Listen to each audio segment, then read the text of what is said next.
Hello, good evening, everybody. Today we are starting a new series that is one shot chapter revisions और इसमें मैं उर्दू में भी बात करने वाला हूँ ताकि ज़्यादा से ज़्यादा स्टूडेंट्स को समझ में आए.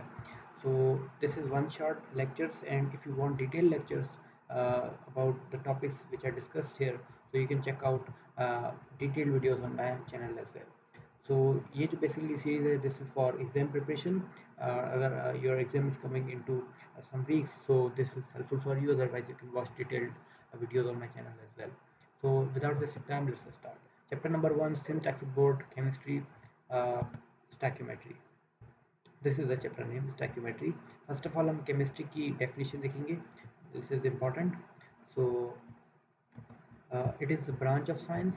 First of all, एक science की branch है, like science has got different branches, physics, chemistry, biology, mathematics. These are all branches of science, which deals now. एक science की branch है, लेकिन क्या करती है? It deals with the composition, properties, and the changes of matter. Now, ये deal करती है किसके साथ? Uh, ये किसके साथ में डील कर रही है? फर्स्ट ऑफ ऑल, प्राइमरी ये जो चीज़ के साथ डील कर रही है वो है मैटर. ये मैटर के साथ डील कर रही है, लेकिन फर्दर मोर मैटर को हम डिटेल से बताएं तो फिर ये इंटरनली मैटर के साथ फर्दर मोर किसके साथ डील कर रही है? ये कर रही है मैटर की कंपोजिशन, इसकी बनावट, इसकी प्रॉपर्टीज़, इसकी खसूसियात और चेंजेस ऑफ मैटर. लाइक इसमें जो दिन ब दिन और टाइम बाय टाइम जो चेंजेस आ रहे हैं, जो रिएक्शंस हो रहे हैं उसके लिए.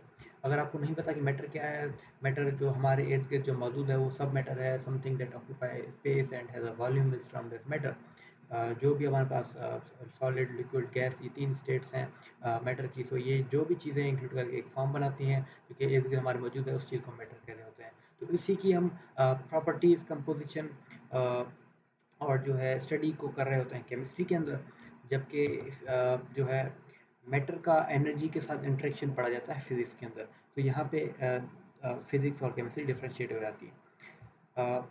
It also deals with the changes in matter. पहले क्या, क्योंकि हर वक्त मैटर के अंदर चेंज आ रहा होता है. हमारे पास थ्री स्टेट्स ऑफ मैटर है, सॉलिड, लिक्विड, गैस. ये इंटरकंजन इनकी चलती रहती है, सॉलिड लिक्विड के अंदर, लिक्विड गैस के अंदर. सो ये दिस इज़ वेरी कॉमन. और केमिकल रिएक्शन हमारे अराउंड हो रहे होते हैं.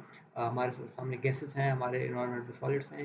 केमिकल रिएक्शंस ऐसे हो रहे थे कि हमें पता भी नहीं चलता. And the principles which govern this changes. अगर हम इसके प्रिंसिपल भी इसके साथ कर रहे होते हैं स्टडी, क्योंकि हमारा प्राइमरी फोकस ये है कि हम जो हमारे इर्द गिर्द जो चीज़ें हो रही हैं, जो मैटर के अंदर चेंजेस आ रहे हैं, इसको हम समझ सकें और इसके ऊपर हम अपनी तरीके से हम अपनी स्टडीज़ क्रिएट करें इसके ऊपर. और हम जो है इसके ऊपर अपने तरीके से इनको गवर्न कर सकें. गवर्न मतलब कि जैसे फॉर सपोज हमें जैसे साइंस इज़ ऑल कनेक्टेड. अगर हमारे पास बायोलॉजी, केमिस्ट्री और फिजिक्स है, तो हम जो है केमिस्ट्री का इस्तेमाल कर सकते हैं फिजिक्स के अंदर, हम केमिस्ट्री का इस्तेमाल कर सकते हैं बायो के अंदर. Because in our own body, हमारे बॉडी के अंदर भी केमिस्ट्री इन्वॉल्व है. सो ये सब लिंक्ड है, एक दूसरे में काम इनका बहुत जो हेल्पफुल साबित होता है. Now let's move to matter. Or these maybe you are thinking that the topic is stoichiometry, while I understand these terms because these are the very basic terms. Sorry. So these will help you in this topic, और इसी के साथ they may they can come in your exams as well. So definition of matter. हमने ये पढ़ा कि chemistry जो है वो मैटर के साथ डील करती है. मैटर खुद क्या है? Matter is something that has mass and occupies space. जिसका कोई वजन है और वो कोई जो है जगह, मुख्तलिफ जगह घेरती हो, वो मैटर है. अब मैटर, अब एक मैं इधर बात बताना चलूँ कि मैटर जो है वो हम कहते हैं कि वो जो है एटम से मिलकर बना है. जैसे हमारी बॉडी जो है बायोलॉजी में कहते हैं कि अब सेल से लेकर बनी हुई है, वैसे जो हमारे तरफ इर्द गिर्द का जो मैटर है वो एटम से मिलकर बना हुआ है. इधर एटम की डेफिनेशन देख लेते हैं. This is the smallest particle of an element. अब एलिमेंट क्या होता है? एलिमेंट इज आगे हमारे पास दोबारा डेफिनेशन आ रही है, लेकिन मैं बता चलूँ कि element group of similar atoms. तो स्मॉलेस्ट पार्टिकल है एलिमेंट, मतलब जो कंस्टिट्यूएंट पार्टिकल है एटम, वो है एलिमेंट का कंस्टिट्यूएंट पार्टिकल है. That can take part in the chemical reaction is called. अच्छा, जो एटम है वही जो है केमिकल रिएक्शन के अंदर हिस्सा लेता है, क्योंकि एटॉमिक बेसिस, एटॉमिक लेवल के ऊपर केमिकल रिएक्शन हो रहे होते हैं. अब हम बात करें एग्जाम्पल्स की, तो हमारा पूरा पीरियोडिक टेबल है जो कि अराउंड 180 एलिमेंट्स के ऊपर कंस्टिट्यूट करता है, और वो एलिमेंट्स किससे कंपोज करते हैं, वो एटम से कंपोज करते हैं। तो बेसिक जो केमिस्ट्री का जो बेस है एक्चुअली वो एटम कंस्टिट्यूट कर रहा होता है। और अगर हम बात करें कॉमन एटम्स की, तो यो वो इंक्लूड करता है carbon, sodium, hydrogen, carbon, sodium, hydrogen, chlorine, copper, gold, iron etcetera. तो अगर इसके साथ हम कर दें कि देखें आप, अगर आप एलिमेंट्स के एग्जाम्पल से चेक करें, आपको यहाँ पर भी सेम ही तकरीबन नज़र आ रहे होंगे। क्यों? क्योंकि फॉर सपोज हमारे पास इधर कार्बन है, फॉर सपोज हमारे पास कार्बन है। अभी कार्बन जो है ये एक एटम है, सही, this is atom in periodic table. अभी एलिमेंट कब बनता है? जब ये कार्बन और कार्बन के एटम जब लिंक करेंगे, तो फिर ये जो है ये एलिमेंट की फॉर्मेशन कर लेगा। फॉर सपोज हमारे पास हाइड्रोजन है, तो हाइड्रोजन एटम कब होगा? हाइड्रोजन एटम तब होगा जब यहाँ पे इस फॉर्म के जरिए मौजूद होगा। जब अगर ये H2 की फॉर्मेशन कर लेगा, तो ये जो है एलिमेंट की फॉर्म में आ जाएगा। और ये डिफरेंट तरह की, जैसे फॉर सपोज हमारे पास H2SO4 है, तो फिर जो है उसका एक अपना रोल है। और ये जो है बहुत ज़्यादा बड़े बड़े कंपाउंड्स आगे जाके फॉर्म कर रहे होते हैं। तो बेसिक बेसिक कंस्टिट्यूएंट एटम है, एटम से ही एलिमेंट बन रहा है, एलिमेंट से हमारे पास आगे जाके कंपाउंड बन रहे होते हैं। ओके, सो एलिमेंट क्या है? Element is defined as a pure substance. एक प्योर सब्सटेंस है क्योंकि इसके अंदर same have which all the atoms have same chemical property, similar atoms हमारे पास मौजूद होते हैं, and have the same atomic number, same atomic number भी हमारे पास होता है इनके अंदर। अच्छा, मॉलिक्यूल की अगर बात करें, what is molecule? So smallest particle of a substance that can exist independently and shows the properties of the original substance is called a molecule. ना अगर हम मॉलिक्यूल की बात कर रहे हैं, यहाँ पे थोड़ा सा डिफरेंस आ जाता है एलिमेंट और मॉलिक्यूल के अंदर। वो ये कि जो चीज़ इंडिपेंडेंटली हमारे पास है, उसको हम मॉलिक्यूल कंसिडर कर सकते हैं। अच्छा, यहाँ पर मैं एक सिंपल सी आपको ट्रिक बता रहा हूँ कि मॉलिक्यूल जो होगा वो हमेशा हमारे पास होगा non metal plus non metal, non metal plus non metal, non metal, right. अब इसका ये है कि जो है आगे जाके मे बी कंपाउंड की टर्म आ रही हो या ना आ रही हो, मैं आपको बता चलूँ कि यहाँ पर एक और टर्म होती है जिसको हम बोलते हैं compound. This is extra information मैं आपको बता रहा हूँ। कंपाउंड एक चीज़ होती है जो कि होती है, जो कि दोनों हो सकती है। वो ये भी हो सकती है कि वो non metal plus non metal हो, या फिर वो मेटल प्लस मेटल भी हो सकती है। जब मेटल मेटल मिलेंगे तो वो कंपाउंड फॉर्मेशन करेंगे, जब नॉन मेटल मेटल मिलेंगे तो भी कंपाउंड फॉर्मेशन करेंगे। अब कंपाउंड का ही एक डेरिवेटिव है, अगर कह सकूँ मैं तो, कि जो है वो मॉलिक्यूल की फॉर्मेशन करता है। मॉलिक्यूल क्या है? मॉलिक्यूल जो है वो है non non metal plus non metal. In other words you can say ये जो क्लास है कंपाउंड की, जिसको हम नॉन मेटल बोल रहे होते हैं, वो मॉलिक्यूल कहलाता है। अब मॉलिक्यूल का एग्जाम्पल की अगर बात करें, तो हमने कहा नॉन मेटल हमेशा कंबाइन करेगा। तो यहाँ पे हम देखें H2 प्लस O, दोनों नॉन मेटल है, कंबाइन किए N2N2, होमोजीनियस मॉलिक्यूल है, मतलब सेम सॉर्ट ऑफ एटम्स, दो एटम मिलके एक तरह का मॉलिक्यूल, लेकिन दोनों नॉन मेटल्स हैं। अब यहाँ देखिए C6H12O5, ग्लूकोज इतना बड़ा कंपाउंड है, और लेकिन फिर भी ये एक मॉलिक्यूल है। ऐसा क्यों? क्योंकि इसके अंदर कोई मेटल की प्रेजेंस नहीं है, तो ये भी एक मॉलिक्यूल है। अच्छा, एटॉमिक नंबर की अगर हम बात करें, तो एटॉमिक नंबर क्या है? Atomic number is the total number of protons or electrons present in an atom of an element is called atomic number. दोबारा रिपीट करूँ मैं, टोटल नंबर ऑफ प्रोटॉन्स और इलेक्ट्रॉन्स, या प्रोटॉन्स या फिर electrons present in an atom of an element is called an atomic number. यहाँ पे आप इजाफा ये कर सकते हैं कि अगर आप यहाँ पे लिखें कि total number of protons present, अगर आप यहाँ पे इलेक्ट्रॉन्स लिख रहे हैं तो ये डेफिनेशन सही है कि टोटल नंबर ऑफ प्रोटॉन्स और इलेक्ट्रॉन्स प्रेजेंट इन एटम। एक एटम में कितने नंबर ऑफ प्रोटॉन्स और इलेक्ट्रॉन, प्रोटॉन्स या फिर और प्रोटॉन्स एंड इलेक्ट्रॉन्स नहीं है, प्रोटॉन्स और इलेक्ट्रॉन्स कोई भी एक, क्योंकि दोनों बराबर होते हैं। अच्छा, यहाँ पे अगर ये होता कि टोटल नंबर ऑफ प्रोटॉन्स और electrons present in an atom, ये स्टेटमेंट ठीक है। अगर यहाँ पे होता total number of protons in an atom, यहाँ पे आप इसको थोड़ा सा मॉडिफाई कर सकते हैं कि total number of protons present in a centre of an atom, या फिर इस तरीके से, क्योंकि जो प्रोटॉन है वो हमेशा सेंटर पे मौजूद होता है। बहरहाल this is also kind of good definition कि एटॉमिक नंबर वो कि फॉर सपोज हमारे पास कार्बन है, तो कार्बन में हमारे पास जो है 6 इलेक्ट्रॉन्स प्रेजेंट होते हैं, 6 इलेक्ट्रॉन्स प्रेजेंट होते हैं, 2 in first and 4 in second shell. So this means that यहाँ पे इसका अगर न्यूक्लियस कर लें हम, फॉर सपोज यहाँ पे हमारा न्यूक्लियस है, तो यहाँ पे इसके इर्द गिर्द हमारे पास ऐसे 6 2 3 4 5 6, यहाँ पे फर्स्ट 6 हमारे पास जो है प्रोटॉन की फॉर्मेशन भी हो जाती है। तो अब जितने प्रोटॉन्स होता है तो ये जो है आपको प्रोडक्ट टेबल से याद करनी जैसे एक थ्योरेटिकल चीज़ है जो कि आपको याद करनी होती है, और ये हर एटम की डिफरेंट होती है क्योंकि हर एटम में डिफरेंट होता है। For suppose atomic number of sodium जो है 11 है, it has 11 protons and 11 electrons, सही है। और हमेशा जो है नंबर ऑफ इलेक्ट्रॉन प्रोटॉन बराबर होता है, इसके लिए ये हम कह रहे होते हैं कि या फिर आप इलेक्ट्रॉन का नंबर ले लें या फिर आप प्रोटॉन का नंबर ले लें। अगर हम मास नंबर की बात करें, mass number, the sum of number of protons and the number of neutrons present in the nucleus of an atom is called mass number। अब यहाँ पे थोड़े से चेंजेस आ सकते हैं कि फॉर सपोज मास नंबर क्या है, राइट। मास नंबर क्या है, हमने एटॉमिक नंबर, आप सिंपली ले लें एटॉमिक नंबर, इसका फॉर्मूला मैं बता रहा हूँ। मास नंबर का फॉर्मूला है atomic number plus number of neutrons, number of neutrons, number of neutrons. अगर हम यहाँ पे बात करें कि mass number of sodium is 23, it is 11 protons and 12 neutrons. अब यहाँ पे भी थ्योरेटिकल चीज़ आ जाती है जो कि आपको प्रोडक्ट टेबल से याद करनी होती है। तो इस तरीके से मास नंबर काम कर रहा होता है। अगर हम बात करें एटॉमिक मास की तो याद रखिएगा कि many students confuse atomic mass and the mass number, so there is a difference. याद रखिएगा कि जो है मास नंबर का कोई स्पेसिफाइड यूनिट नहीं है, this is just a number. While atomic number की बात करें, so mass of an atom of an element as compared to the mass of one atom of C12 is called atomic mass। Maybe अगर ये आपको complex लगे, let's move to second definition। Average mass of a natural mixture of isotope which is composed to the mass of one atom of carbon 12 most stable isotope of carbon। अच्छा मैं इसको थोड़ा सा easy करने की explain करने की कोशिश करता हूँ।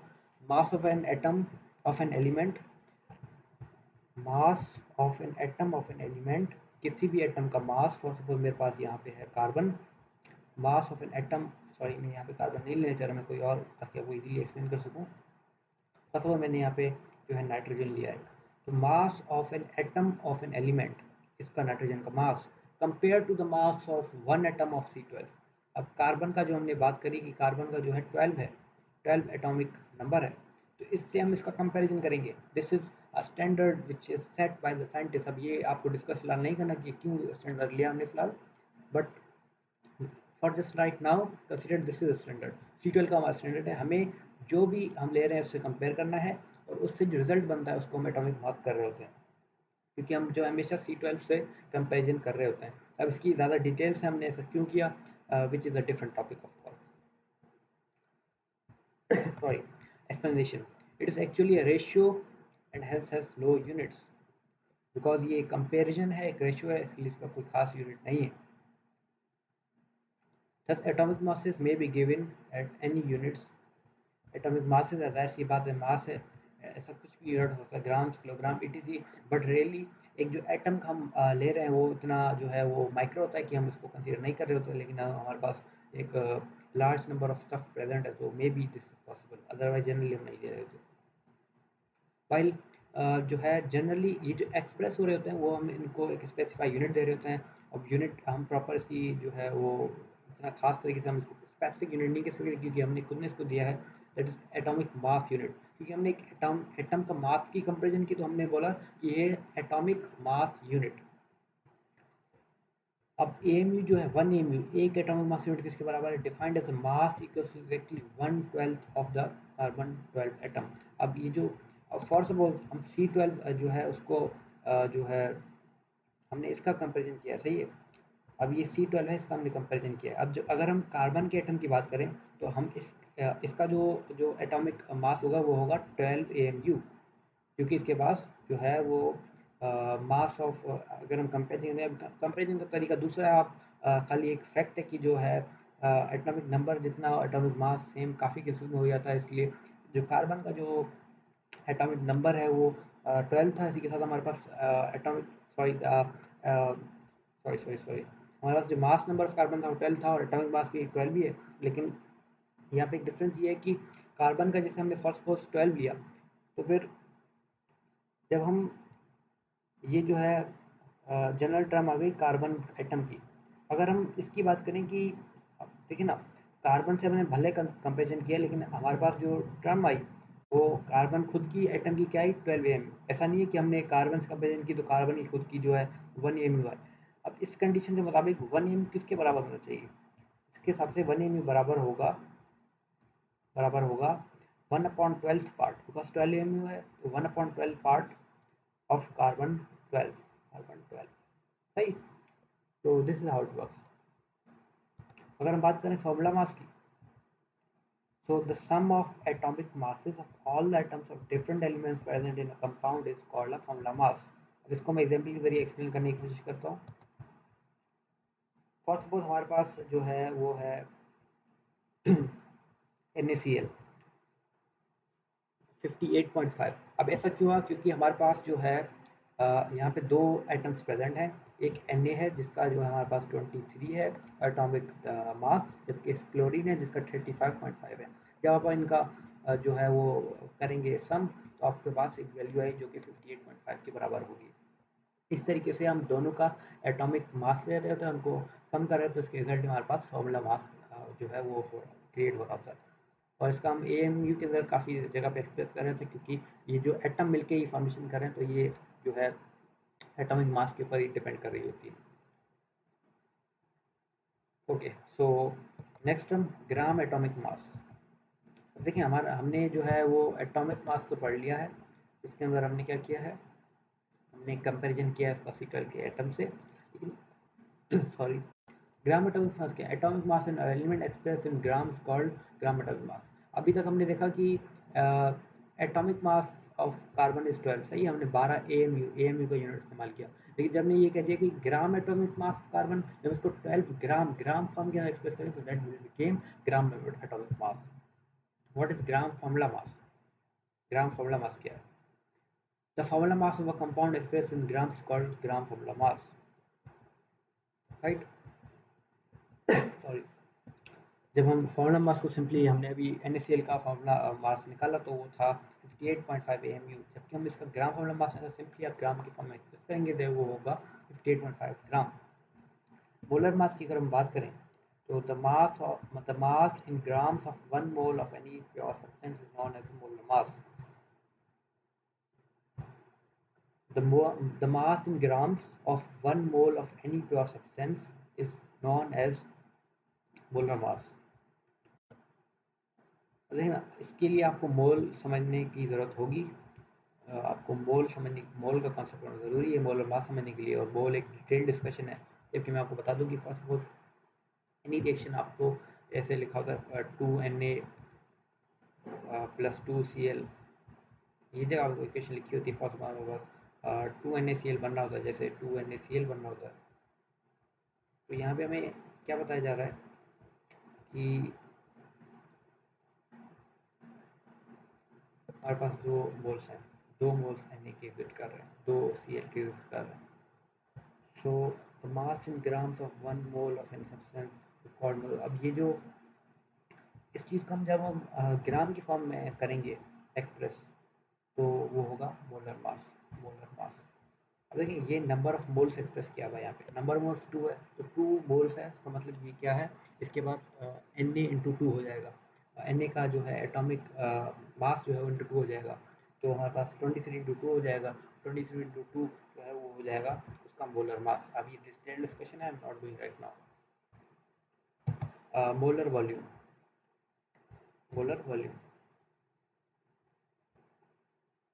the volume of 1 mole of any gas। अच्छा, तो volume of 1 mole of any gas at standard temperature and pressure is termed as a molar volume. और फॉर सपोज हमारा किसी भी चीज़ का 1 मोल प्रेजेंट है, सही है। तो उसको जब हम STI कंडीशंस के ऊपर, जो स्टैंडर्ड कंडीशन है उसके ऊपर हम जो है प्रेजेंट करेंगे, जैसे 273 केल्विन और 180 स्टैंडर्ड कंडीशन हमारे पास साइंस के अंदर, केमिस्ट्री के अंदर। तो उसके वजह हम ये चीज़ प्रेजेंट करेंगे, दैट वुड बी उस 1 मोल का जितना वॉल्यूम होगा उसको हम कहेंगे molar volume, right.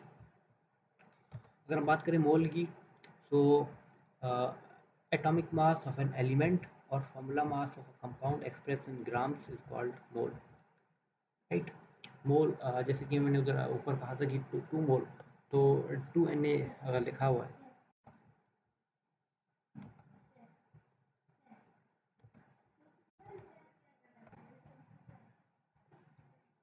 mass in grams of any substance that contains 6.02 to 10 to the power 23 atoms, molecules or ions is called a mole. अब इससे क्या मतलब है? The mass in grams of a substance that contains this amount. अब यहाँ से इससे इसका ये मतलब है कि जैसे मैंने लिखा 2Na, तो यहाँ पे 2Na बता रहा है नंबर ऑफ मोल्स 2 है। अब 2 जो है वो बराबर होगा किसके, जो है वो बराबर होगा एटॉमिक मास के एक्सप्रेस्ड इन ग्राम्स। अब 2Na है तो इसका सोडियम का एटॉमिक मास 23 है, तो इसका जो है 23 इंटू 2 जो है उसका फर्स्ट ऑफ ऑल जो एक्स वैल्यू आएगी, तो एक्स ग्राम्स जो है वो उसका 2 मोल्स के बराबर होगा। अगर 1 मोल की बात करें, 1Na लिखा होता तो उसका मतलब होता कि वो 23 ग्राम के बराबर होता है। वो जो 1 मोल है वो कितने एटम्स के, 1 मोल के अंदर कितने एटम्स होते हैं? This is constant that is 6.02 into 10 to the power 23 atoms. ये इसको हम एवोगाड्रो नंबर भी कह रहे होते हैं, इस टर्म को, इस कांस्टेंट को। तो ये रहा Avogadro number. 1 mole of any substance contain the same number of atoms molecule present और ions, it is called as. किसी भी चीज़ का 1 मोल ले लें, इसके अंदर इतने ही एटम मौजूद होंगे जितना इधर वैल्यू लिखी हुई है, right. 1 mole of sodium contains this, water का 1 मोल में इतना ही होगा मॉलिक्यूल्स। और जब हम बात करें सोडियम की, तो वो एक इलेक्ट्रोलाइट है, तो उसके अंदर आयंस होंगे। वाटर एक मॉलिक्यूल है, तो मॉलिक्यूल्स इतने होंगे। जब सोडियम एक एलिमेंट है, तो उसके एटम इतने होंगे, लेकिन होगा कांस्टेंट यही। एक्सपोनेंशियल रोटेशंस, अब इससे क्या मुराद है? The shorthand notation of very large or very small numbers is called exponential notations, or the method of expressing numbers as a factor of 2 to the power 10 is called exponential notation. इससे क्या मतलब है? First of all मेरे पास ये value लिखी हुई है 1000। अब 1000 को अगर मैं एक्सप्रेस कर दूँ 10 की पावर के रेशियो से, 10 की पावर 3, 10 की पावर 3, तो ये चीज़ दोनों बराबर है, राइट। तो ये जो है हमने 10 की पावर में चीज़ एक्सप्रेस की, इस चीज़ को हम कह रहे होते हैं power of 10, factor power of 10। जब इसकी चीज़ में हम एक्सप्रेस कर रहे होते हैं तो वो बराबर होता है इसके, वो बराबर होता है एक्सपोनेंशियल नोटेशन के। इसको मैं ऐसे भी लिख सकता हूँ कि काफ़ी जगह पे ऐसे मिलेगा कि 1 इंटू 10 पावर 3, तो इसका सेम ही मतलब है, 1 से मल्टीप्लाई करेंगे, कुछ डिफरेंस नहीं आएगा। एक्सपोनेंट, एक्सपोनेंट क्या चीज़ है? Exponent, sorry, exponent, the power to the base of 10 is called exponent. अब ये जो हमने टर्म लिखी थी 10 to the power 3, 10 to the power 3, जो ये 3 है, this 3 is called the exponent. Logarithm, the expression of alpha x equal to y x is called logarithm of y the base x in positive number one. अच्छा, ये जो logarithm वाली जो चीज़ है, इसके लिए जो है कुछ रूल्स हैं जो कि आप रिमेंबर कर लें, क्योंकि this is a detail discussion.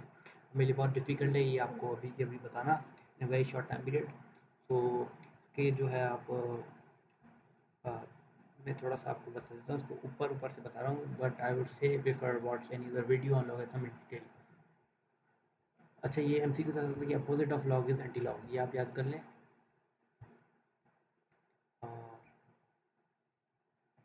ये याद कर लें कि जो है लॉग इज बेस 10, 10 की पावर x लिखिए, 10 की पावर 3, तो y is any real number. अब ये आपको मे बी समझ में ना आए, लेकिन ये याद रखिए कि जो है लॉगरिथम जो है वो 2 फॉर्म्स में एग्जिस्ट करता है, 2 पार्ट्स में करता है। वन इज कैरेक्टरिस्टिक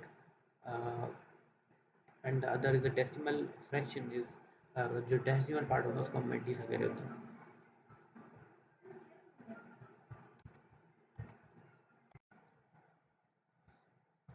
ओके, सो यहाँ पे लॉगरिथम के कुछ रूल्स हैं जो कि इम्पोर्टेंट हैं, और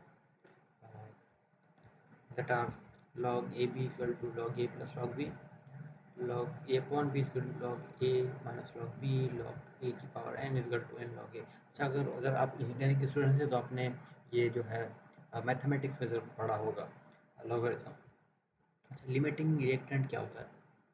limiting reactant, right. So limiting reactant क्या है?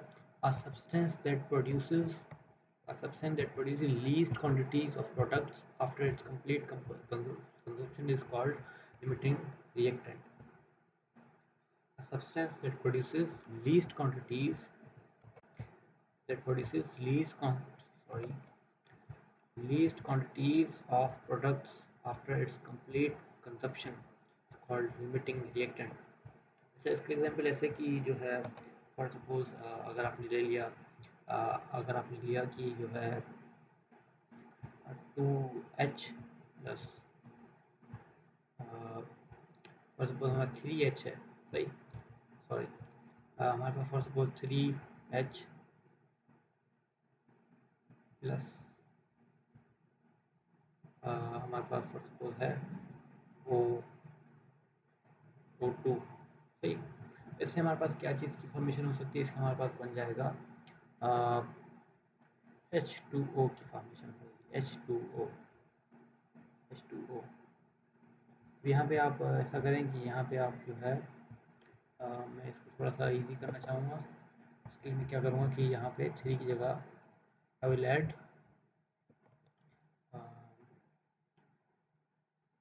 5, या फिर मैं ऐसे कर सकता हूँ कि इसकी जो है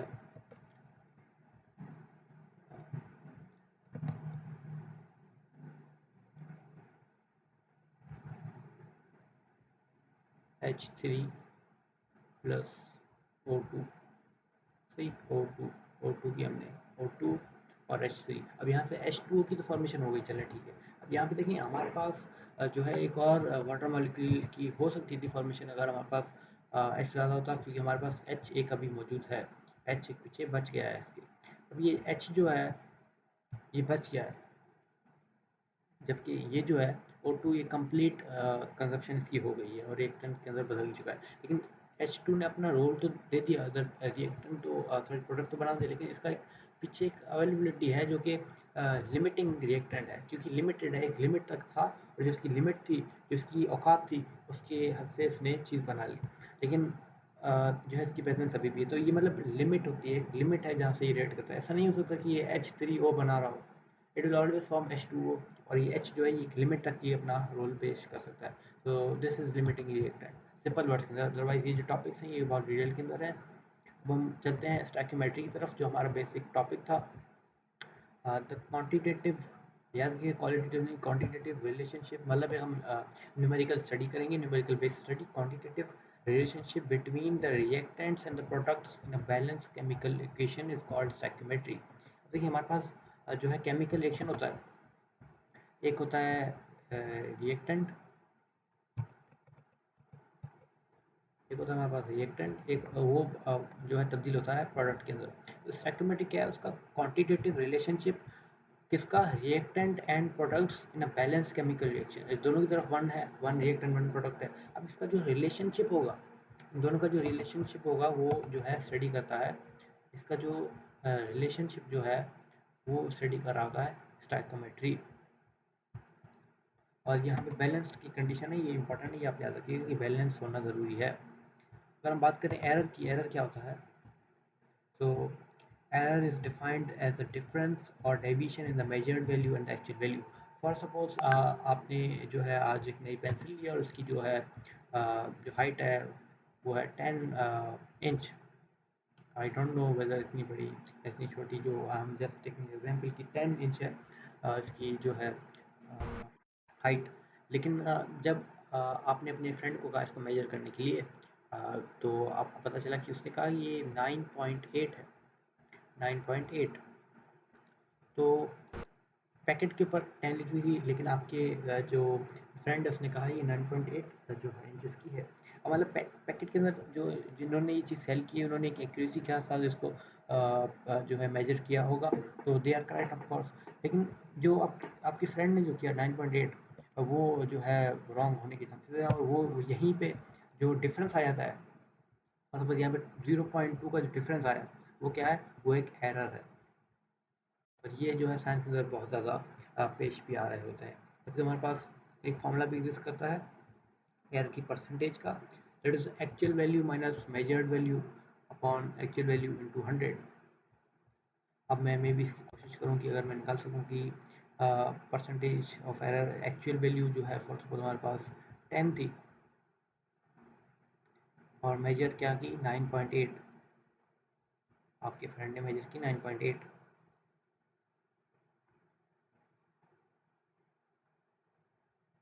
on actual value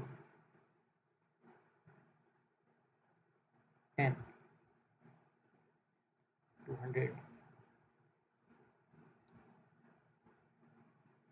अब इसका आप जो भी निकालेंगे तो वो एरर परसेंटेज के बराबर होगा, but I am not going in this much detail right now. अगर अभी फिलहाल आप ये याद रखेंगे तो काफ़ी है। अच्छा, सोर्सेज ऑफ एरर। एरर क्यों हो सकता है, किसके बायस होता है? That can be due to defects in instruments, improper handling of apparatus। आपका इंस्ट्रूमेंट भी खराब हो सकता है, मे बी आपका जो स्केल हुआ वो इतना ज़्यादा जो है अच्छा ना हो। इम्प्रॉपर हैंडलिंग ऑफ इंस्ट्रूमेंट में भी आपका जो है फ्रेंड ने जो जब वो स्केल से मेजरिंग कर रहा था होता है तो उसके हाथ में मूवमेंट रहता था जिसकी वजह से इनएक्यूरेसी जो है वो एग्जिस्ट कर जाती है। Improper functioning of instrument, uncertainty. अब वो ये भी हो सकता है कि फॉर सपोज जो स्केल स्केल जब वो कर रहा हो तो फिर उसकी फंक्शन प्रॉपर ना हो। उसका बेटर एग्जाम्पल ये है कि आप जब पलकार इस्तेमाल कर रहे होते हैं, कंपस, तो जो है उसका नट में भी अगर ढीला हो तो इम्प्रॉपर फंक्शनिंग है, सो वहाँ पे जो है ये भी एरर पेश कर सकता है। अब जो है एरर पॉजिटिव भी हो सकता है, नेगेटिव भी हो सकता है और रैंडम भी होता है, सिस्टमेटिक भी हो सकता है। इसको हम डिस्कस करते हैं ये कैसे होता है। सिस्टमेटिक एरर जब होता है that can be completely eliminated in the systemic error. अब देखिए जो सिस्टमिक एरर जो है वो कौन सा होता है जो कि जो है सिस्टम की वजह से होता है और जो कि हम करेक्ट कर सकते हैं। और वो कैसे कि जैसे हमारा जो नट ढीला था वो उसको हम टाइट कर सकते हैं, तो वो एक सिस्टमेटिक एरर था। अच्छा, जो है इसका एग्जांपल लें कि indicator is not properly prepared. अच्छा, मैं इसको एग्जांपल नहीं ले रहा क्योंकि मैं आपको जो नट वाला लगता ज़्यादा ईजी और सिंपल है। रैंडम एरर की बात करें तो error that can be minimize but can not be completely eliminated is called random error. अब नाम से ज़ाहिर है कि रैंडम हमें पता नहीं है, क्योंकि अगर पता होता तो वो सिस्टमेटिक बन जाता। Uncertainty in the IV physical instrument measurement. अच्छा देखिए जो है फॉर सपोज आप पलकर चला रहे हैं और वहाँ पे अल्लाह ना करे अर्थक्वेक आ जाता है, तो वहाँ पे एक रैंडम एरर या कंट्रोल में नहीं है। आप इसको मिनिमाइज कर सकते हैं कैसे? आप अपनी जो सरफेस है आप उसको ज़ोर से पलकर को जो है स्टक करके रख सकते हैं पेपर के साथ। लेकिन अगर आपकी टेबल को हिला रहा है या फिर आप फॉर सपोज बहुत ज़्यादा तेज़ विंड है उससे आपका पेपर हिल रहा है, तो वो जो है एक रैंडम एरर के अंदर आता है। और खुदा ना खास्ता अगर फॉर सपोज एक अच्छा एग्जाम्पल की अगर बात करूँ तो ज़लज़ला आ जाए तो वो एक रैंडम एरर है, जिससे आपका जो है सरफेस जो है वो मूव करेगा, जिससे आपकी माइनर सा अगर ज़लज़ला भी आ जाए तो आपको एक एरर जो है वो मिलेगा। अच्छा, इसके अंदर टेम्परेचर के अंदर चेंज भी आता है तो भी हो जाता है, humidity, inflection, potential difference, voltage. अच्छा, beyond the control of person making instrument. ये जो है जो है हमारे जो जो बनाता है उसके भी कंट्रोल में नहीं होता। हालांकि हम इसको मिनिमाइज कर सकते हैं लेकिन जो है जो वो नहीं कर सकते, कट नहीं कर सकते। देखो इसका बेस्ट एग्जाम्पल है फ्रिक्शन। आप जितनी भी स्मूथ सरफेस बना ले लेकिन 0% कभी भी एग्जिस्ट नहीं करती। एम्पिरिकल फार्मूला की अगर हम बात करें तो वो क्या होता है? Empirical formula is a formula that represents the simple ratio of the whole number ratio of the different atoms present in a compound called empirical formula. इससे क्या मुराद है? सिंपली फर्स्ट वो आपके पास empirical formula glucose is CH2O। अब देखिए glucose का ओरिजिनल फार्मूला क्या है? C6H12O6। हमने ऊपर पढ़ा अभी H12O6। तो देखिए जब ग्लूकोज को अब देखें आपने सिंपल आपको अगर कोई क्वेश्चन दे कि आप जो है इसका एम्पिरिकल फार्मूला लेके दिखाएं ये कंपाउंड है ग्लूकोज, आप क्या करेंगे? आप इसका एटम्स का रेशियो निकालेंगे। आप जो है 6:12, हाइड्रोजन के 12:6। अब देखिए आप क्या आ रहा है यहाँ पे 6 1 6 6 1 6 6 2 12।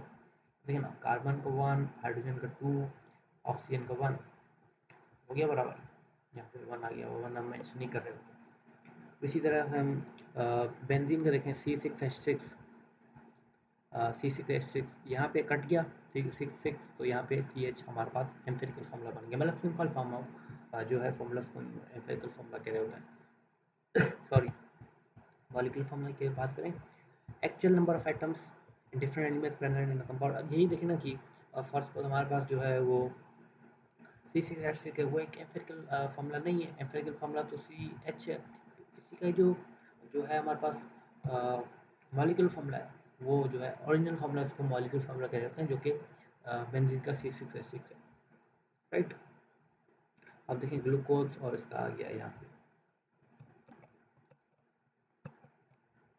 ये आ गया। अगर हम बात करें सिग्निफिकेंट फिगर्स की, so this is also very important topic और इसकी कुछ रूल्स है। जो कि मैंने वीडियो अपने चैनल के ऊपर अपलोड की हुई है और उसके अंदर प्राइमरी एग्जाम्पल्स हैं इसके। तो this is also important in physics and mathematics sometimes. तो आप मेरे चैनल पर भी इसकी वीडियोस देख सकते हैं और अभी हम ऊपर प्रोसेस को करने की कोशिश करेंगे। अब देखिए, reliable digits in a number that are known with certainty and called significant figures. तो कॉन्फिडेंस मैनेजमेंट, अच्छा देखिए हमारे पास फॉर सपोज एक नंबर है 0.01384। अब देखिए इसको मैं ऐसे लिख दूंगा 0।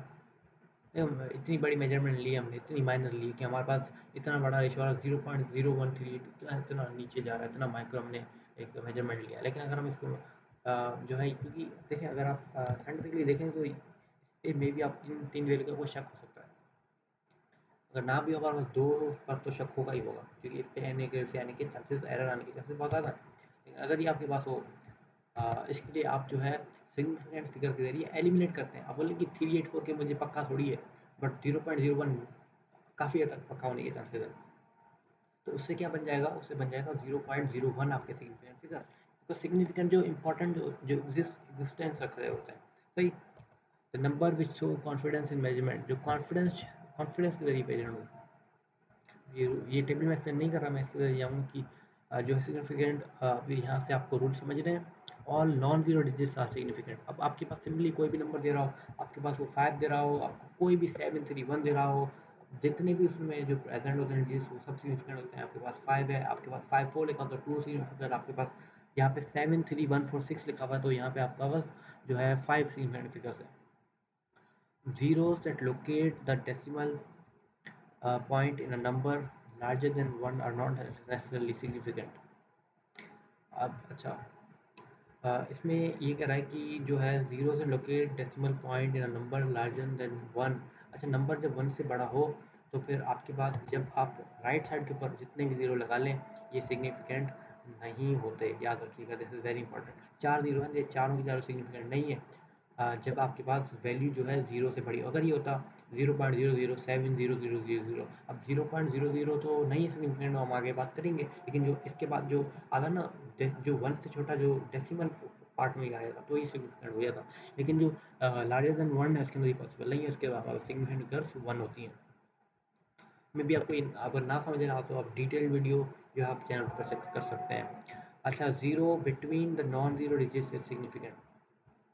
अब जीरो बिटवीन और जीरो आ गया, दोनों तरफ से आपके पास जो है प्रॉपर नंबर्स डिजिट्स आ गए, सिग्निफिकेंट पक्के आपके डिजिट्स, तो ये जो है 500 के 5 आपके पास सिग्निफिकेंट हो जाते हैं, सही। अच्छा, zero locating a decimal point in a number less than 1 is not significant.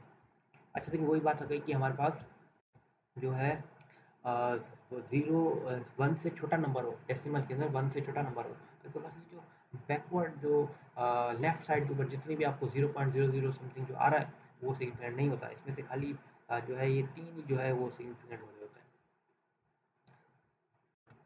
अच्छा, final zero to the right of the decimal point is significant. अब देखिए नंबर हमारा 1 से बड़ा है तो ये जो 3 ज़ीरो जो है ये सिग्निफिकेंट हो जाते हैं। डेसिमल के बाद बहुत ज़रूरी है, डेसिमल के बाद बहुत ज़रूरी है, ये बात याद रखिएगा कि यहाँ पे सेम कंडीशन थी हमारे पास। डिफरेंस ये था कि हमारे पास नंबर खाली 1 से बड़ा था और जो हमारे पास डेसिमल की फॉर्म में सेंस नहीं थी। अगर यहाँ पे 7.0000 हो जाता तो सब जो है सिग्निफिकेंट होते, जबकि हमारे पास जो है अभी 73, अगर ये होता 73,000 तो फिर खाली 2 सिग्निफिकेंट होते। अगर यहाँ पे 73,000 है तो ये हमारे पास 5 के 5 जो है सिग्निफिकेंट हो गए। एम्पिरिकल फॉर्मूला क्या होता है? The formula that represent the simple whole number ratio of different atoms present in the compound is called empirical formula. अभी इसकी हम बात कर चुके हैं। Yes, we are repeating it. So I'm not talking about molecular formula हो गया हमारा। The theoretical yield, practical yield, actual yield. The maximum amount of product obtained by a balanced chemical reaction by its limiting reactant is called as theoretical yield. अच्छा, theoretical yield से क्या मुराद है? इससे ये मुराद है कि फॉर सपोज हमारे पास जो है वाटर के हाइड्रोजन के 3 थे और हमारे पास जो है ऑक्सीजन के 2 थे। जब H2O बनाया तो जो maximum amount of product obtained by the balanced chemical reaction, तो देखिए यहाँ पे ये चीज़ नहीं ले सकती क्योंकि हमारे पास बैलेंस केमिकल इक्वेशन नहीं है। अगर ये हमारे पास होता, यहाँ पे मैं ये जो है इक्वेशन मैंने थोड़ी सी मिस्टेक कर ली है। यहाँ पे मैं नहीं लिख रहा, यहाँ पे मैं लिख रहा हूँ दोनों बैलेंस ले लेते हैं। H2 प्लस O2 दोनों हमारे पास टू एटम्स है। ये क्या बनाएगा, ये H2O बनाएगा, H2O प्लस H बना देगा क्योंकि हमारे पास एक हाइड्रोजन का एटम बच जाता है। सही।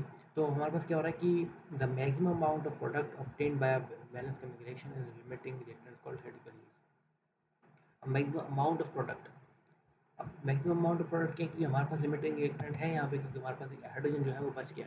अब ये जो मैक्सिमम अमाउंट ऑफ क्या हुआ, H2O क्या है, मैक्सिमम है, क्योंकि इससे ज़्यादा हम बना नहीं सकते। इससे ज़्यादा हमें बनाना है तो फिर हमारे पास हाइड्रोजन तो मर जाएगा, लेकिन हमारे पास ऑक्सीजन की प्रेजेंस नहीं है, इसलिए हमारे पास हाइड्रोजन बच गया, जो कि एक जो है एक्स्ट्रा रिएक्टेंट हमारे पास बचा हुआ है। जबकि ऑक्सीजन जो है लिमिटिंग रिएक्टेंट है, क्योंकि इसकी जो है हमारे पास कंप्लीट कंजप्शन हो चुकी है और ये हमारे पास जो है आगे नहीं बना सकता। लेकिन जो जो H2O की जो फॉर्मेशन हुई ये मैक्सिमम है, इससे ज़्यादा हम नहीं बना सकते, क्योंकि हमारे पास जो है एक बैलेंस केमिकल इक्वेशन से मैक्सिमम यही जान सकते हैं, क्योंकि हमने एक H अलग से निकाल दिया, लेकिन हम ये नहीं कर सकते H3O जो है हम कंप्लीट जो है रिएक्शन कंप्लीट जो है वो प्रोडक्ट में तब्दील करने के लिए, दिस इज नॉट पॉसिबल। अभी जो मिनिमम सॉरी जो मैक्सिमम जो आया है ना हमारे पास प्रोडक्ट, ये इससे ज़्यादा हम नहीं बना सकते, भले हमारे पास H मौजूद है। ये जो है ये थ्योरेटिकल यील्ड के नाम से जाना जाता है। The actual amount of product which is formed in experiment is called practical or actual yield। अच्छा देखें कि जो है हमारे पास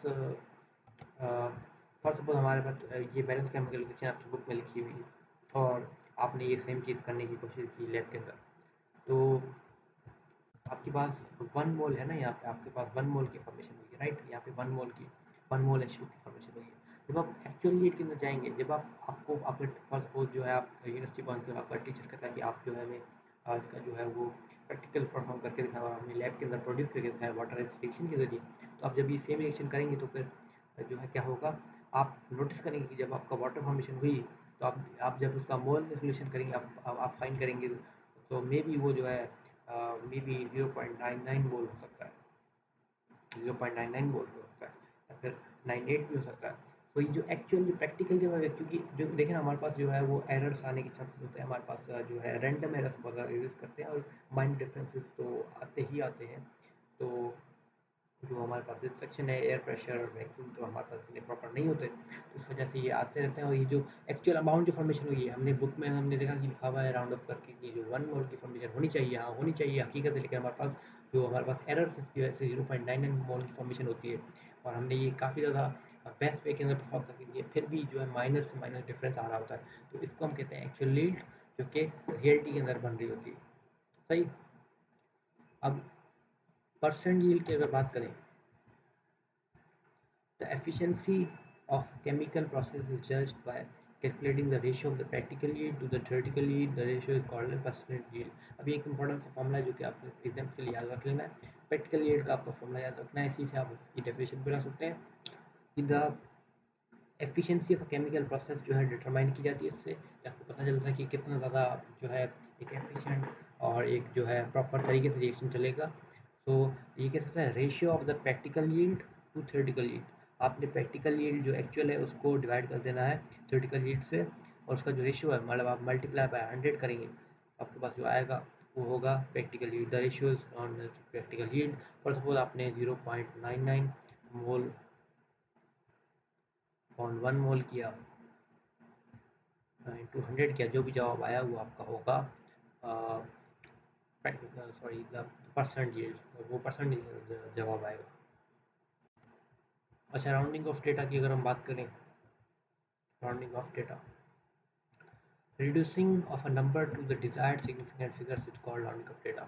अब जो राउंडिंग ऑफ डेटा हम कर रहे होते हैं वो इसके लिए कर रहे होते हैं कि हम जो है ये एक तरीका है, किसका तरीका है, ये तरीका है जिससे हम जो जितनी हमें सिग्निफिकेंट फॉर हमारे पास नंबर है 70213। अब मैं चाहता हूँ कि 70213 सारे सिग्निफिकेंट है, लेकिन मुझे जो चाहिए वो 3 डिजिट में इसका चाप चाहिए, 712 जो है ऐसे चाहिए। अगर 7120 है तो मुझे 712 चाहिए खाली, तो इसको मैं डायरेक्टली नहीं कर सकता, इसके लिए कुछ स्टेप्स हैं जो कि हम जिसकी बेसिस पे हम कर रहे होते हैं, जो कि बहुत ज़्यादा इंपॉर्टेंट भी है। अच्छा, इसके सिंपल ट्रिक्स हैं ये कि 3 बेसिक रूल्स हैं। वो रूल्स ये हैं कि if a digit is drop to be greater than 5। अच्छा, ये हमेशा जो है कंपेरिज़न किया जा रहा होता है इसके लास्ट नंबर से। फॉर सपोज़ मेरे पास भी 1.1007 है, तो हमारे पास जो लास्ट नंबर जो होता है, कोई भी हमारे पास जो है वो होगा, उसका जो नंबर हो, उसका जो लास्ट नंबर जो होगा उसको हम हमेशा देख के राउंडिंग ऑफ डेटा कर रहे होते हैं। अब फॉर सपोज हमारे पास नंबर ग्रेटर देन 5, जो लास्ट नंबर ग्रेटर देन 5 है, फॉर सपोज इसकी केस में 6 है नंबर, तो 5 से बड़ा ही है, तो प्रीसीडिंग इंक्रीज बाय 1। अब प्रीसीडिंग मतलब उससे पिछला वाला, तो यहाँ पे क्या होगा? अब देखिए यहाँ पे 6 जब 5 से बड़ा है लास्ट नंबर, तो वो जब इसको ड्रॉप करेंगे तो वो एक एक एडिशन देगा 8 के अंदर अपनी, तो अपनी अपनी छोड़ने की एडिशन देगा इसके अंदर, और ये करेगा 78.9।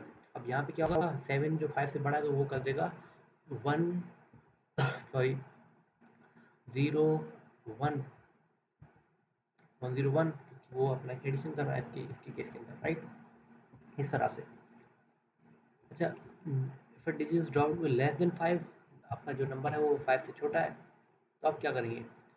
Left unchange, preceding the left unchange, आप डायरेक्ट ड्रॉप कर सकते हैं।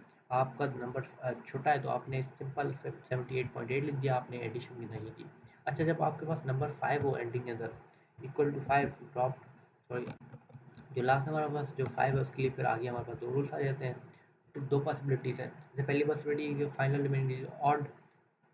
अच्छा देखिए, इसके अंदर ये पॉसिबिलिटी है कि 5 जो आप ड्रॉप कर रहे हैं उसके सामने उसका पिछला जो प्रीसेंडिंग जो है वो अगर हमारे पास जो है वो ऑड होगा, तो आप जो है 1 की एडिशन करेंगे। जब वो ऑड होगा तो 1 की एडिशन करेंगे, और वो 78.84 करने का फॉर्मेशन। अगर वो हमारे पास इवन है तो वही जो है लेफ्ट अनचेंज जुड़ेगा। इवन है जैसे 6 है इसके साइड, तो आप इसको अनचेंज छोड़ेंगे, आप 78.86 की फॉर्मेशन जो है वो करेंगे। इस तरीके से ये चीज़ काम कर रही होती है। अच्छा, हम थोड़े से भी इंपॉर्टेंट प्रैक्टिकल सॉरी पेपर्स के हाथ से डिफरेंसेस थोड़े देख लेते हैं। एटम क्या होता है, हमने ये बात की कि smallest particle of an element है, जबकि स्मॉलेस्ट पार्टिकल ऑफ सब्सटेंस है मॉलिक्यूल। और मॉलिक्यूल नॉन मैटर फॉर्मेशन कर सकता है, मॉलिक्यूल एक एलिमेंट भी हो सकता है, मॉलिक्यूल एक कंपाउंड भी हो सकता है। अच्छा, एटम के पास वन न्यूक्लियस होता है, और में है वन। अच्छा, न्यूक्लियस से मुराद ये कि जो सेंटर है, जो क्योंकि ये ग्रुप ऑफ एटम्स जो है मॉलिक्यूल्स की एग्जिस्टेंस कर रहा होता है, उसके लिए डिफरेंट न्यूक्लियस भी एग्जिस्ट कर सकते हैं। तो ये फ्रीली जो है नहीं यूज़ करता क्योंकि बहुत ज़्यादा रिएक्टिव होता है, जबकि ये जो है रिएक्टिव नहीं होता क्योंकि इसकी बॉन्ड फंक्शन उस पे इसके लिए ये फ्रीली फॉर्म में कर लेता है। एम्पिरिकल फार्मूला मेलिकल फार्मूला की मैं डिफरेंस अभी नहीं बता रहा, क्योंकि जो है हमने इसको डिटेल में डिस्कस किया है, तो इसकी ज़रूरत नहीं है। और आप इसको देख सकते हैं, आप यहाँ से स्क्रीनशॉट निकाल के इसको पढ़ सकते हैं कि हमने ये ऊपर जो है पॉइंट डिस्कस कर लिए हैं।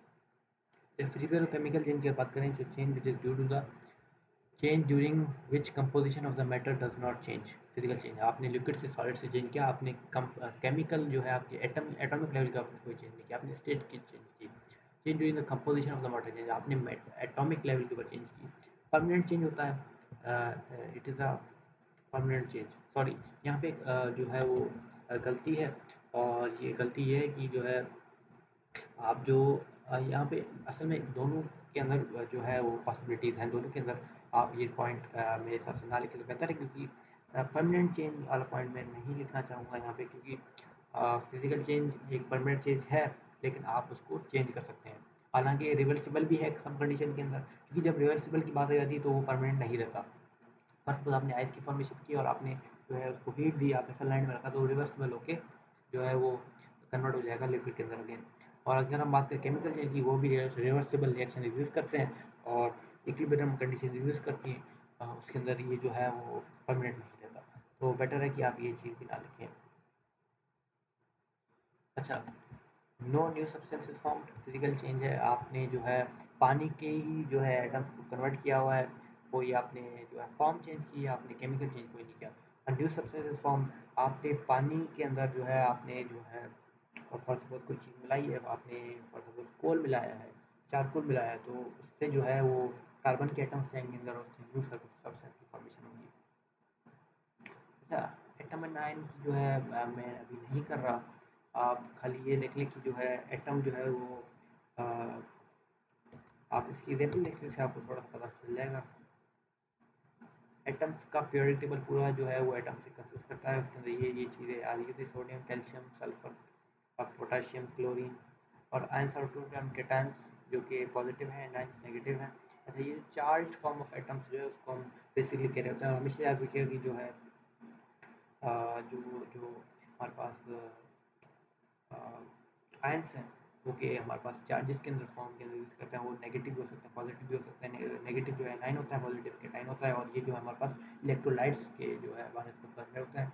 और हमेशा याद रखिए कि जो आयंस हैं वो सॉल्ट के ब्रेकडाउन से फॉर्म कर रहा होता है, जबकि मॉलिक्यूल जब टूटते हैं तो वो एटम्स की फॉर्मेशन कर रहे होते हैं। जब आयोनिक बॉन्ड जब भी किसी चीज़ में होगा तो वो जो है आयंस की फॉर्मेशन करते हैं। जैसे हमने सिस्टम और रैंडम एरर भी देख लिया है, और ये मेटल मास ये भी देख लिया है। अच्छा, फिल इन द ब्लैंक्स और ये इंपॉर्टेंट टर्म्स आ गई हैं जो कि हम अभी कर रहे हैं चैप्टर का कंक्लूजन। अच्छा, हम ऑब्जेक्टिव्स की तरह है जो कि हमारे पास जो एमसीक्यूज जो क्वेश्चन जो है वो पेपर में आने के चांसेस है वो हम देखेंगे अभी। तो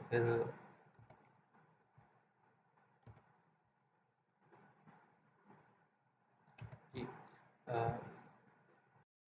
फिर हम देखें यहाँ पे जो है 1 mole of gas at STP जो है वो 22.4 डीएम क्यूब वॉल्यूम में एक्सपायर कर रहा था। ये इंपॉर्टेंट एसटीपी कंडीशंस हैं जो कि आप आगे ले आने वाले जो सीरीज के जो चैप्टर है गैसेज उसके अंदर भी हम पढ़ेंगे। गैस हो गया है volume of 22.4 D M cube STP consist 0.6.02। अच्छा, ये जो है volume volume 22.4 D M cube कब होता है? जब वो 1 मोल होता है। और 1 मोल की जो है मतलब क्या था, इसके अंदर जो है मॉलिक्यूल्स कितने होंगे, एटम्स कितने होंगे, एवोगाड्रो नंबर के बराबर। ये जो टर्म है इसको हम एवोगाड्रो नंबर कह रहे होते हैं। अच्छा, जो फॉर्मूला है which gives relative number of the atoms present. अच्छा, वो रिलेटिव नंबर दे रहा होता है, जो प्रॉपर नहीं दे रहा होता उसको हम बोलते हैं एम्पिरिकल फॉर्मूला। जबकि जो एक्चुअल नंबर ऑफ ऑल का एटम्स दे रहा होता है उसको हम मॉलिक्यूलर फॉर्मूला कह रहे हैं। The chemical formula that only gives the actual number of the atoms but also shows the arrangement of different atoms present in molecule is called structural formula। अच्छा, structural formula एक different चीज़ है जो कि ये है कि आपको आइटम्स के अरेंजमेंट दिखा रहा होता है। जैसे चेन स्ट्रक्चर्स है, बताऊँ कि C6 तो ये जो है आपको और जो है वो एक्चुअल नंबर ऑफ आइटम्स भी दिखाता है और सीधा वो स्ट्रक्चर दिखाता है। C6 1 2 3 4 5 6। अब ये जो है चेन फॉर्मिंग के अंदर है तो इसका ये स्ट्रक्चर फॉर्मूला हो गया। अब ये याद रखिएगा कि डिफरेंट चेन फॉर्म्स भी यूज कर सकती हैं, रिंग फॉर्मिंग के अंदर भी हो सकता है। एटॉमिक मास और molecular mass can express in gram mole four. अब आप ये चीज़ एक्सप्रेस करें ग्राम के फॉर्म में तो वो मोल के बराबर होता है। 2 moles of H2O contain 36 grams. अच्छा, एक जो है वो 18 होता है, जो है ऑक्सीजन का जो है वो 16 और 2 जो हाइड्रोजन का 18 और 2 से मल्टीप्लाई करने 2 मोल्स है क्योंकि 2 36 बनाते हैं। और 36 का मतलब ये कि जो है आप उसको क्या कर रहे हैं, अच्छा उसका जो एवोगाड्रो नंबर 1 मोल का 6.02 इंटू 10 टू पावर 23 और हमारा तो 2 जो है वो मल्टीप्लाई 2012 का जो आया था मल्टीपल तो 1.204। ये जो है इतने जब भी 2 मोल्स किसी भी चीज़ के आए तो आपके पास ये वाली वैल्यू आ जाती है। इसको आप सिंपली मल्टीप्लाई करके फॉर्म कर सकते हैं। 1 mole of NaOH is equal to 40 grams of NaOH। अच्छा, 1 मोल ऑफ NaOH मतलब आपने जो है वो सबका 1 मोल लेना है, उसका जो है ग्राम के अंदर जो है आपने इसका जो एटॉमिक मास लेना और वो जो है एक्सप्रेस कर देना ग्राम के अंदर, वो 1 मोल के बराबर होगा। अब सोडियम जो है वो खुद जो है 23 के बराबर है और ऑक्सीजन 16 और हाइड्रोजन 1 ऐड करेंगे आपको 40 आंसर आएगा। ऐसा unit of mass is kilogram, basic सी चीज़ आ जाती है बहुत बार। A ton mole of iron is equal to 56 ton. Ton mole एक टर्म है और एक मोल और एक टन मोल। तो एक मोल जो है आयरन बराबर है 56 एटम्स के। एक मोल आयरन बराबर है 56 एटम्स के। ऐसे एक टन मोल जब आए तो वो 56 टन के बराबर होता है। सही। For 3 significant figures 25.55 rounded off. अच्छा, 3 सिग्निफिकेंट फिगर की अब राउंड ऑफ करना है तो हमारे पास 5 है, 5 की साइड में हमारे पास ऑड नंबर है 5, तो फिर हम ऐड कर लेंगे तो 25.6 वापस चला जाती है। आप so I hope that you are doing this on your own.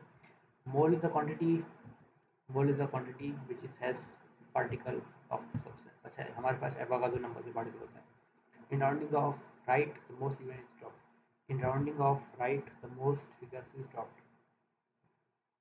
अच्छा, इसका मुझे मतलब समझ नहीं आया था कि ये क्या कहना चाह रहा है। In rounding off right most figures are. अच्छा यहाँ पे अगर होता कि इवन और ऑड का वो देता या फिर लेस देन 5 तो वो देता फिर भी थोड़ा सा सेंस हो सकता था। अच्छा एटॉमिक नंबर किसके बराबर होता है?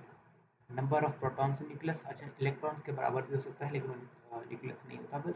लेकिन जो है फॉर सपोज यहाँ पे atomic number is equal to dash in nucleus. अब यहाँ पे इलेक्ट्रॉन लगाते हैं, आपने अगर पढ़ा था नंबर ऑफ इलेक्ट्रॉन्स और प्रोटॉन्स प्रेजेंट इन एटम, तो यहाँ पे अगर आप इलेक्ट्रॉन लिख दें इलेक्ट्रॉन इन न्यूक्लियस तो ये गलत हो जाएगा। अगर atomic number in in in in of protons in nucleus, अगर न्यूक्लियस की बात करें तो प्रोटॉन्स ही आएगा। Very small very large quantity express in terms of exponents. अच्छा हमने 10 की पावर 6 कर दिया तो 1000 को मैं एक्सप्रेस कर दिया। अब हमारे पास 0.0001 है तो फिर हम 10 की पावर -3 कर देंगे तो इससे भी हम शॉर्ट टर्म में एक्सपोज कर रहे होते हैं। The average weight of atom in element is compare to the weight of one atom in C12 is called atomic mass. Atomic mass क्या था? हमारे पास कंपेरिजन था C12 के एटम के साथ, जो है हम कंपेरिजन करके वैल्यू निकाल रहे थे और वो थी एटॉमिक मास। अच्छा इसके साथ कितने सीक्वेंस गए हैं हमारे पास? ज़ीरो बिटवीन नॉन ज़ीरो था तो वो जो है सारे जो है वो बन जाते हैं सिग्निफिकेंट, तो इसके हमारे पास 5 significant. The figure 27 will be rounded off to. हमें एक का राउंड ऑफ लेना है तो 24 पॉइंट, अच्छा 5 के साथ हमारे पास ऑड नंबर है तो फिर ऑड है तो हम एडिशन करेंगे एक तो 24.8 का फॉर्मेशन हो गई। Empirical formula weight is the sum of atom weights of the elements presented by the empirical formula of the compound. Empirical formula weight क्या होता है? वही जो एम्पेरिकल फार्मूला और किसी भी कंपाउंड है उसका एटॉमिक वेट क्या जो आप सम करेंगे तो एम्पेरिकल फार्मूला वेट बन रहा होता है, इसमें कोई खास बात नहीं। और ये इसका कोई आपको प्रॉपर टर्म नहीं है, ऐसे ही एमसीक्यू में कंफ्यूज करने के लिए दे लिया लेकिन सिंपल चीज़ है। The sum of atomic weights of all the elements present in a molecular formula is called the molecular weight. अच्छा मॉलिक्यूलर वेट में क्या था? हमारे पास डिफरेंट एलिमेंट्स होते हैं, फॉर एग्जाम्पल हमारे पास H2O है, ये मॉलिक्यूल है तो उसके अंदर हमारे पास H भी है O भी है, तो इसके अंदर जो एटॉमिक वेट्स हैं इनके जो H2O के 2 एटम्स है तो एटॉमिक वेट से ज़्यादा हुआ 16 × 2 करके, तो ये ऐसी चीज़ यूज़ कर रही होती है। अच्छा the degree of accuracy of a measured एक the degree of accuracy of a measured quantity increases with the increasing number is called increasing number of significant figures of in it। अच्छा accuracy जैसे जैसे बढ़ेगी उसका जो significant figure भी बढ़ेगा, क्योंकि जैसे फॉर हमारा 0.1 किसी की मेजरमेंट आई है तो वो हमने कहा कि चलो ठीक है 0.136 आया तो हमने बोला कि और ज़्यादा एक्यूरेसी हमने की क्योंकि हम और ज़्यादा जो है माइक्रो लेवल के ऊपर गए। एटॉमिक मास ऑफ सोडियम जो है 23 है, ये सिंपल चीज़ है, प्रायोरिटी बस याद होती है। एटॉमिक मास की आप यूनिट लगा लें कि आप अगर 23 ग्राम करेंगे तो एटॉमिक मास नहीं रहेगा, याद रखिएगा। अच्छा symbolic representation of molecular compound is called formula. Simple formula किसे कहते हैं? Symbolic representation of a molecule. H2O एक फार्मूला है किसका? वाटर का। एग्जाम्पल के तौर पे molecular formula of chloroform is. अच्छा कुछ ऐसे जो है कंपाउंड्स होते हैं मॉलिक्यूल जिनका empirical formula molecular formula same होता है और इसका एक इंपॉर्टेंट प्राइम एग्जांपल है जो कि है क्लोरोफॉर्म। और क्लोरोफॉर्म का खुद का फार्मूला क्या है? CHCl3। CHCl3 का एम्पिरिकल फार्मूला जो है एम्पिरिकल और मॉलिक्यूलर फार्मूला दोनों है। अच्छा मॉलिक्यूलर फार्मूला बेंजीन है C6H6 जबकि इसका empirical formula simple formula 6 cut हुआ तो CH की फॉर्मेशन होती है। 58.5 is the formula mass of NaCl।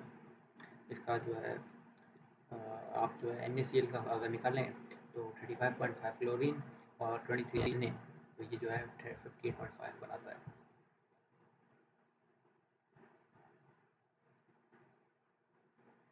4.5 gram of nitrogen will give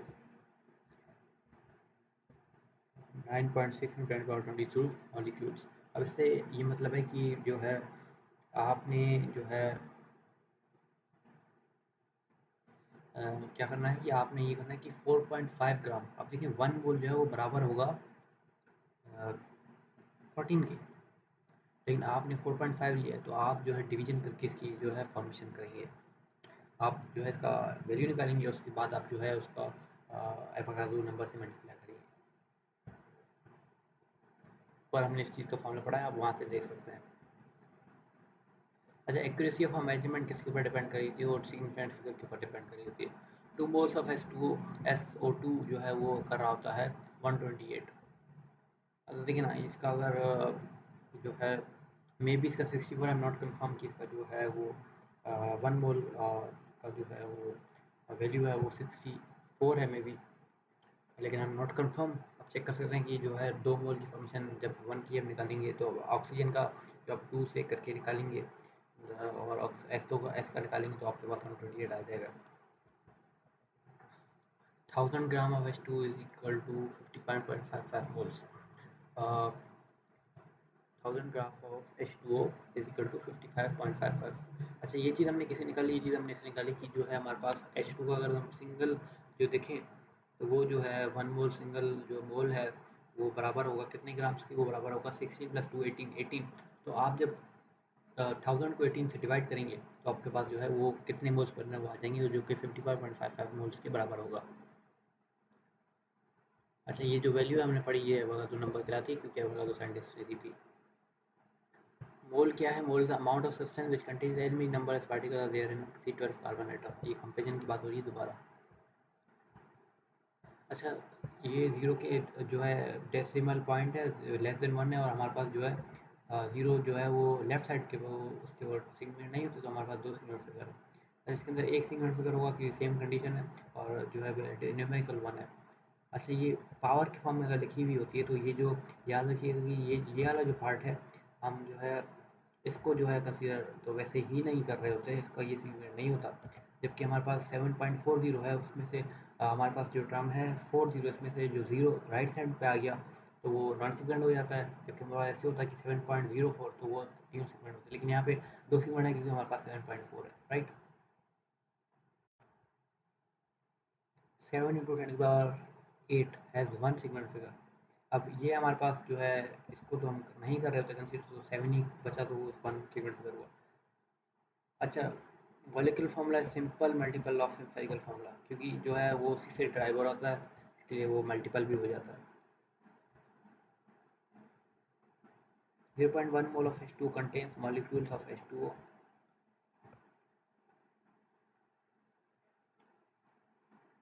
अब 0.1 mole of H2O contains molecules of H2O कितने? तो मे बी यहाँ पे एक छोटी सी मिस्टेक है, I am not confirmed, but यहाँ पे 1 मोल अगर होता तो फिर वो, जब ये 1 मोल होता तो फिर वो वाली चीज़ होती, और यहाँ पे जो है ये चीज़ आनी थी, but I am still not confirm. So, you guys need to mention it in the comment box, whatever the answer is about this. Mass of 3.01 molecule of CO2 is 2.2 grams. Mass of 3.01 into 10 to the power 22 molecules of CO2 is 2.2 grams. जिसका मैं comment section के दोनों का आपको जवाब जो है वो दे दूंगा इंशाल्लाह। कमेंट सेक्शन के अंदर, इस वीडियो कमेंट सेक्शन के अंदर इसका जवाब आपको मिल जाएगा। 4.5 gram of water will have 1.505 into 10 to the power 23 molecules. 4.5 gram of water will have कितने मॉलिक्यूल्स? अच्छा, इनके जो है जवाब थोड़े से डिफरेंट, एक ट्रिक है जिसकी मालूम हो जाता है, और ये ट्रिक बताने से वीडियो लंबी हो जाएगी। इसका मैं कमेंट सेक्शन के अंदर जो है जिनके आपको जवाब दे दूँगा। अच्छा, लेट मी सी वीडियो कितनी बड़ी रहती है, स्टिल बहुत रहती है, but will be probably doing it. इंशाल्लाह हम इसको पूरी करेंगे, बहुत अच्छी प्रैक्टिस करेंगे ताकि there is nothing left behind. 1 gram mole of oxygen gas O2 is equal to 16 gram. अच्छा, 1 ग्राम मोल तो नहीं हो सकता, बिकॉज वो अगर होगा तो 16 ग्राम होता, तो फिर वो हो जाता। 1 ग्राम मोल तो नहीं होगा वो, जो है 1 gram mole of oxygen gas O2 है, याद रखिएगा, 16 ग्राम फॉल्स है, बिकॉज ऑक्सीजन गैस की इसने जनरल टर्म दे दी। तो अगर ये लिखता है 1 gram of O is equal to, तो वो 16 ग्राम होता तो O2 हो जाता, लेकिन O2 आ गया तो हमारे पास जो है वो जो है ये 16 का इंटू 2 का जो है वो जवाब हो गया, 32 उसका जवाब हो गया। A gram molecular weight of H2 contains same number of molecules gram molecular weight of Cl2।